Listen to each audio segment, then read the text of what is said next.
ya solo bandeko balandi ya toi Karameda TV te pesi bino mbote ngai moumbo na bino papa Dieu merci le petit-fils de mille pattes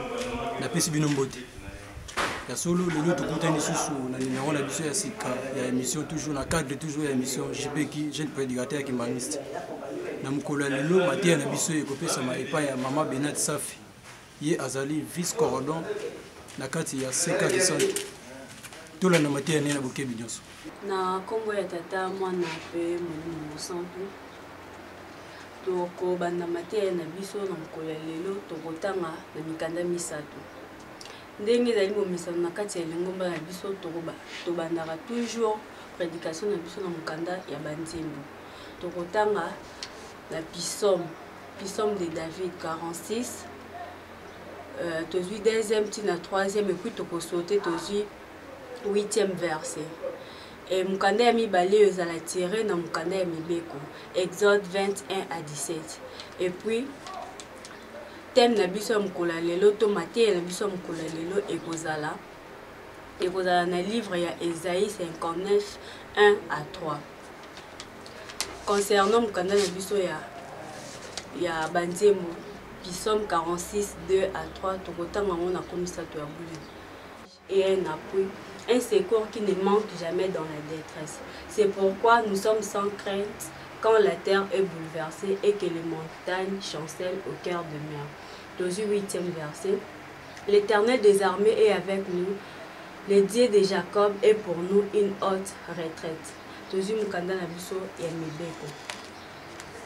Tokotanga mukanda na biso ya mibeko na komba tata mwana pe mosantu. Exode 21 à 17. Alors Dieu prononça toutes ces paroles en disant: Je suis l'Éternel ton Dieu qui t'ai fait sortir du pays d'Égypte, de la maison de servitude. Tu n'auras pas d'autre Dieu devant ma face. Tu ne te feras point d'image taillée, ni de représentation quelconque, des choses qui sont en haut dans le ciel, qui sont en bas sur la terre et qui sont dans les eaux plus bas que la terre. Tu ne te prosterneras point devant elles et tu ne les serviras point. Car moi, l'Éternel, ton Dieu, je suis un Dieu jaloux qui punit l'iniquité des pères sur les enfants jusqu'à la 3e et la 4e génération de ceux qui me haïssent. Et qui fait miséricorde jusqu'en 1000 générations à ceux qui m'aiment et qui gardent mes commandements. Tu ne prendras point le nom de l'Éternel, ton Dieu, en vain. Car l'Éternel ne laissera point impuni celui qui prendra son nom en vain. Souviens-toi du jour du repos pour le sanctifier. Tu travailleras 6 jours et tu feras tout ton ouvrage. Mais le 7e jour est le jour du repos de l'Éternel, ton Dieu. Tu ne feras aucun ouvrage, ni toi, ni ton fils, ni ta fille, ni ton serviteur, ni ta servante, ni ton bétail, ni l'étranger qui est dans tes portes. Car en 6 jours, l'Éternel a fait les cieux et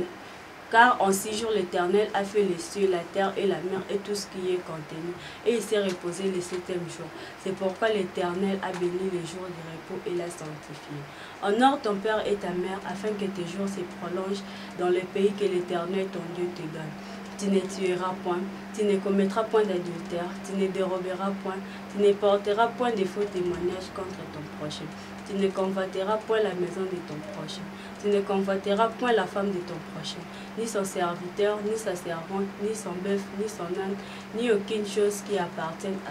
à ton prochain. Au nom du Père, du Fils et du Saint-Esprit.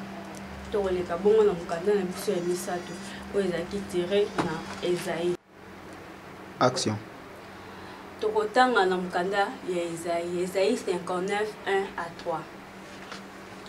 Tokotanga na komisato ya bule. Non, la main de l'Éternel n'est pas trop courte pour sauver, ni son oreille trop dure pour entendre. Mais ce sont vos crimes qui mettent une séparation entre vous et votre Dieu. Ce sont vos péchés qui vous cachent sa face et l'empêchent de vous écouter. Car vos mains sont souillées de sang et vos doigts de crime. Vos lèvres profèrent les mensonges, votre langue fait entendre l'iniquité. Tobondi. Na komisa to bule nzembe tata mwana pe moson papa simo kimbanke na papa biso wasenga bulu bisina onis na sali tata mwati na mwese konsote papa nga mwana na pone mpo no yeba nkolesa bana papa oyo bima kati na ngai papa za oyo kubuta pa na yo no oyo kubeta ekobeta bana mabako papa zala source na ngai ya inspiration papa tema makona moi mpe loba ya monako ya mateya oyo oyeba tokola bénéfique na bana moko ya moko na komisa tabule nzemi tata mwana mpe mosantu amen na nkombo ya tata mwana mpe mosantu ndenge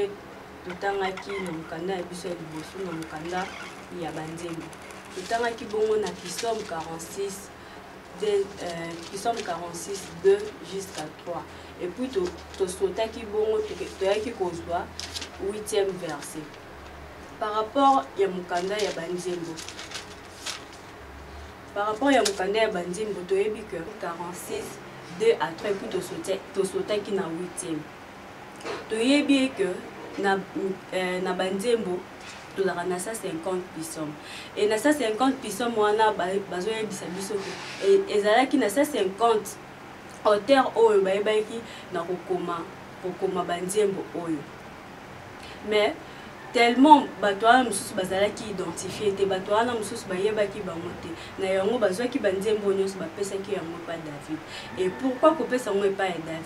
David ye nde moto azalaki na makoki oyeba koconserve banzembo oyo et yango tous les 150 psaume na lingomba na biso tobengaka yango Psaume de David ezali mokanda ya banzembo et ndenge toyebi ke banzembo ezalaka na importance na kati ya lingomba na biso et tozomona na banzembo tozalaka banzembo ya mawa tozala banzembo ya esengo tozala banzembo ya ndenge na ndenge eza à travers banzembo ke motu azokoexprime oyo ye azoressentir à travers banzembo nde nzambe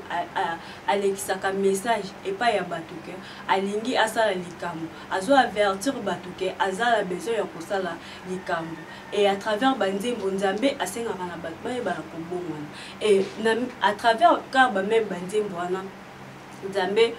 azolakisa moto lolenge nini ya kotambola et puis moto azolakisa nzambe mpasi oyo azomona na kati ya mokili et na nzembo na biso ya mokolo lelo nini oyo David ayembeli biso balobi ke nzambe aza mpona biso refuge et puis aza appui un secours qui ne manque jamais dans la détresse ya solo tozalaka na badifficulté mingi bazalaka na baproblème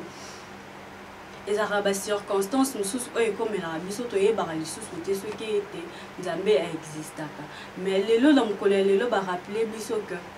nzambe ye nde azali refuge na biso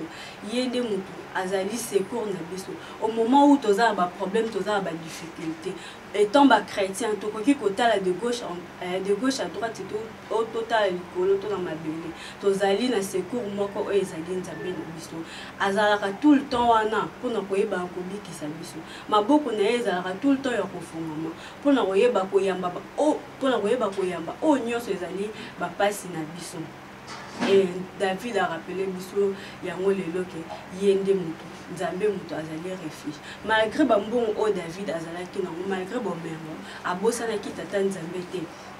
ba problème na ye nyonso abandaki toujours kolelaka epai ya tata nzambe ebongo ngai na yo ba problème na biso nyonso tozalaka nango ba difficulté totalisaka esika wapi secours na biso nani refuge na biso nani étant bakimbanguiste refuge na biso ezali papa Simon Kimbangu kiangani difficulté nyonso o biso tokozala nango circonstance nyonso o tokokuta nango toyeba ko se rappeler que tozali na nzambe na biso oyo azali wana mpona koyeba na koyoka bapasi na biso. Concernant mokanda ya banzembo toleke tokozwa mokanda ya biso ya mibale ezali mokanda ya mibeko. Toyebi ete na église kimbangiste mibeko ezali na importance moko makasi et pourquoi nzambe ayebi kopesa mibeko epai ya bato eloko question wana faut to se posaka yango wana mpona nini mibeko mpona nini existence ya mibeko parce que masumu ezalaka déjà désobéissance ezalaka déjà Satan ayebaka déjà ko désobéir na voix ya tata nzambe et kobwakama na ye na se awa azalaki na besoin ete ayeba na koreni na mokili oyo ya tata nzambe e yango wana nzambe ayeba na kosala moto mpe atiaki mobeko na kati ya jardin d'Eden donc mibeko existait déjà na création ya mutu nzambe a créé mutu mibeko ezalaki déjà et pourquoi nzambe apesaka biso mibeko nyonso nzambe azopesa biso mibeko parce que aza na besoin totambola lolenge ye alingeli aza na besoin mutu ayeba kozala lokola ye ayeba na kodesobéir te yango wana bazotangela biso mibeko à tout moment. Exode elingi kolakisa kobima tomoni na mukanda ya Exode mingi balobelaka biso kobima ya bana Israël na mboka ya Egypte na mokolo ya lelo tokoloba Exode ezali kobima ya masumu nzambe aza na besoin abimisa yo mutu nesika oyo ozali nesika oyo masumu yo ozali na yango wana apesi biso les 10 commandements na yango wana toza les 12 préceptes na kati ya lingomba pamba te nzambe aza na besoin toyebana kobima nesika oyo biso tozali le fait que mutu ayebana na kobungisa oyo nyonso nzambe apesaka ye na jardin d'Eden abungisaka bomengo nyonso na yango wana nzambe aza na besoin yebana korécupérer mutu et à korécupérer mutu à travers mibeko à travers les 10 commandements oyo azopesa biso po ete totambola lokola ye toyebana korécupérer jardin d'Eden perdu na mokanda ya biso ya mibeko ya lelo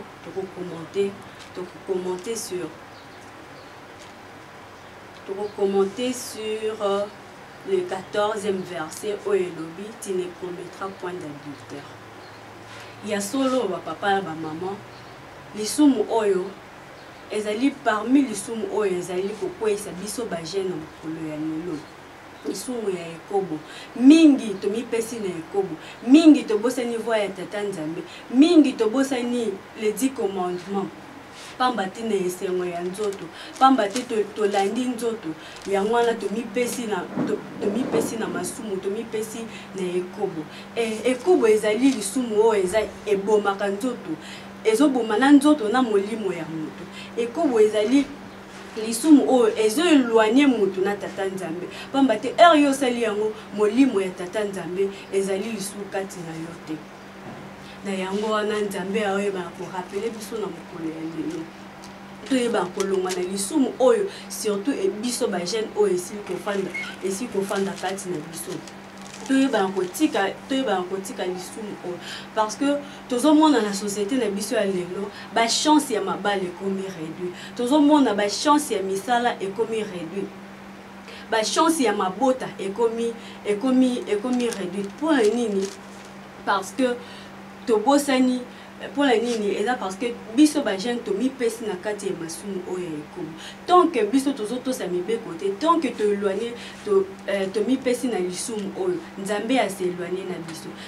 nzambe aséloigné na biso akoyoka biso ndenge ni au moment où toza na besoin tozwa refuge pa na ye ndenge na puissant batangeli biso nzambe aza po na biso refuge au moment où biso toluka refuge mais plonger kati na masumu nzambe akoyoka biso lolenge nini donc toyeba kotosa mibeko po ete nzambe ayeba kozala ya solo refuge na biso oyo puissant a rappeler biso na mokolo ya lelo mama elikambo ezali toyeba kotosa mibeko pamba te tozolela pasi ekoti toboyi kotala sima na biso toboyi kotala rétroviseur toyeba nini esali ke pasi eyeba kokota na bavi na biso na yango wana nzambe azorapele biso na mibeko soki azosala biso rappele eza parce que nanu tochanger te toyeba kochange po ete ye mpe ayeba kokanisela biso ayeba kozala secours ndenge puissant ayebisi biso na mukanda na biso ya mobeko toleke tokozwa mukanda na biso ya misato oyo totangaki na Esaïe 59 1 à 3 pour un rappel dans le temps juste premier verset Babi, non, la main de l'Éternel n'est pas trop courte pour sauver, ni son oreille trop dure pour entendre. Babi, le boko ya tata nzambe ezali nango mokuse te, matoi na ezali nango makasi te mpo na koyeba na koyoka biso. Mais bazo rappeler biso ke ezali masumu na biso yango nde ezosala séparation entre biso na tata nzambe. Ndenge na otaya kotanga ngo na mibeko. Mibeko nzambe apesi biso apesi bato mibeko apesi biso le 10 commandements ezalaki po ete ayebana kozala pembeni na bato yango wana tata nzambe ayebanaki na kopesa mibeko ezali ayebisi biso ke loboko ya nzambe ezali mokuse te mais ezali masumu na biso oyo biso tosalaka heure nyonso yango nde ezokabola biso na tata nzambe papa mama toyebana kozonga toyebana koraisonner oyo nini oyo biso tosala oyo esalaka eyebana kokabola biso eyebana kotia nzambe na biso mosika ya solo mingi tolobaka ke ngai depuis na banda kosambela nazwaka réponse te depuis na banda kobondela depuis nakoma mondimi réponse ezalaka te toyebana koraisonner pourquoi est-ce que nzambe azokoexaucer baprière na biso te pourquoi est-ce que nzambe azokanisela biso te pasi oyo tozomona maladi tozobela ndenge na ndenge pourquoi est-ce que nzambe atalisi mokongo na ye apesi biso mokongo na ye ezali parce que biso toyebi na kodésobéir parce que kosumuka bien te kopéché ezali désobéissance yango nde satana asalaki donc genèse ya nyonso ezali désobéissance Adam ayebaki ko désobéir na voie ya tata nzambe et yango wana nzambe ayebaki kopesa bango punition donc oyo nyonso ezokomela biso ezali parce que tozo désobéir na voie ya tata nzambe tozoyebana kotosa mibeko te ndenge azosengela biso bandimi tokoma kokakola mibeko olie ya kotosa nyonso okakoli ozu otosi mibale oyo etikali oboyi kotosa yango or bazoyebisa biso ke tozala les 10 commandements donc soki otosi 9 moko wana otosi yango te nyonso wana oyo otosaki ekwei pourquoi il faut ekweya parce que les 10 commandements ils ont une importance makasi pas tata nzambe apesaka importance mingi na mibeko pour la nini mibeko ils ont une importance mingi na tata nzambe tozomona heure Moïse akendeki kozwa mibeko pas tata nzambe akomaka mibeko wana na maboko na ye moko ndenge asalaka yo mutu na maboko na ye ndenge pe asimbaka mibeko na maboko na ye pour dire que heure tozo désobéir tozo tosa nzambe te tozotosa nzambe te yango ezosala ke nzambe azoyebana kozala susu pembeni na biso te tozali na besoin ya secours tozala na besoin ya refuge tozoluka arbre moko oyo biso tokosapouye lelo bazo rappeler biso que po ete toyebana kozwa appui wana po ete toyebana kozwa secours wana oyo biso tozoluka na bavi na biso secret ezali kaka ya kotosa mibeko étant mondimi mibeko ezali important mibeko yango nde mutu ekotambwisa biso mibeko yango nde mutu ekofungola biso ba porte nako pesa mukanda moko mpona kosilisa tokozwa Jean 4:24 kuna bazolobela biso nini babi Dieu est esprit donc bato il faut adorer il faut bazala en esprit tata nzambe azali molimo papa Simon Kimbangu kiangani azali molimo donc oyo il faut adorer il faut bazala na molimo elingi koloba nini mpona kosalela tata nzambe tokoki kozala na bonzoto te parce que soki tozana na baposa na biso ya banzoto soki tokangami na masumu tokangami na ekobo tokangami na oyo nyonso biso tosalaka ya mabe moyen to adorer tata nzambe ezali te nzambe azala besoin to salela ye na molimo na biso non na banzoto na biso toyebana kotika oyo nyonso ya masumu tosalaka exode bazo rappeler biso toyebana kobima na masumu toyebana kobima na esika oyo biso tokotaki ya mabe po ete heure tokobelela loboko ya nzambe yebana kozala mokuse te matoi na yebana kozala kokangama te barrière ezala entre ye na biso te po ete ye ayebana korépondre biso mpona kosisa toloba ekeke biso baoyo tozoluka refuge biso baoyo tozoluka lisungi na baproblème na biso obala depuis kala libota ezalaka te âge komi avancé libala ezali te aussi sa classe kala mosala ezali te na famille ba difficulté ya ndenge na ndenge toyebana koyeba ke tozali na nzambe moko oyo eza ke ye mutu akopesa biso lisuni donc toyebana kotika oyo biso tosalaka tozonga na maboko ya tata nzambe totosa mibeko po ete nzambe ayebana kopambola biso na komisa tabule nzambe tata mwana mpe mosantu na kombo tata pe mwana pe molimo santu tuti kolanda mate na biso oyo epesami epai ya mama Benat Safi ndenge ezali kutimela lingomba na biso mama Benat Safi ye atangeli biso na mikanda misatu na mkanda ne ya liboso ye atangeli biso na Psaume chapitre 46 verset 2 à 8 pe ye akei susu na 8e verset. Na mukandani ya mibale ya mibeko ya tengi biso na Exode chapitre 20 verset 1 à 17. Et puis na thème na ye ya tiré yango na mukanda ya Isaïe chapitre 59 verset 1 à 3. Kuna na matei na ye na thème ya matei na ye ezali l'obéissance. Tolandi matei na ye na bukebi nyonso. Kuna na mobeko ye surtout amartele mingi na mobeko oyo ezali adultère tebi epa ya biso ba jeune surtout adultère ezali eloko ezali kotungisa biso mingi. Mais lokola biso ba tozali ba jeune mingi ezali fornication. Et pas ba marié toyebi ezali adultère pamba te bango bazali ba marié mais pas ya biso ba jeune célibataire ezali eloko ezali kotungisa biso fornication ezali kotungisa biso mingi ezali fornication. Ye apexi biso ayebisi biso tolanda oyo tata Nzambe azotinda pe tutika oyo tata Nzambe azopekisa biso tutika makambo etali fornication. Tolandi mateya na bukebi nyonso ye surtout ne tolobi ete thème na mateya na ezalaki l'obéissance. Toyebi ete biso ba jeune tozali kosala makambo mingi oyo ezali oyo tata Nzambe azali kotinda biso te. Kasi tolanda oyo tata Nzambe azali kotinda biso pamba te yango nde kosala biso na mokolo suka tobika. Ndenge tolobaka ntango nyonso ete tokosenga na ba internet nyonso pe balandi nyonso pe bakimbangisa nyonso ya mokili mobimba ete bosabone na chaîne 3 Media pamba te yango ezali esika oyo biso tozali kotia ba prédication na biso. Donc moto nyonso alingi kolanda prédication na biso kende na YouTube pe s'abonner na chaîne 3 Media pe kuna kokuta ba prédication na biso. Na yango ete tokomi na esuka ya mission na biso tokosenga remercier sa divinité simo ki mankenga ni pamba te yimta azali kopesa biso force azali kopesa biso makanisi po te tosala mission na biso eleka malamu.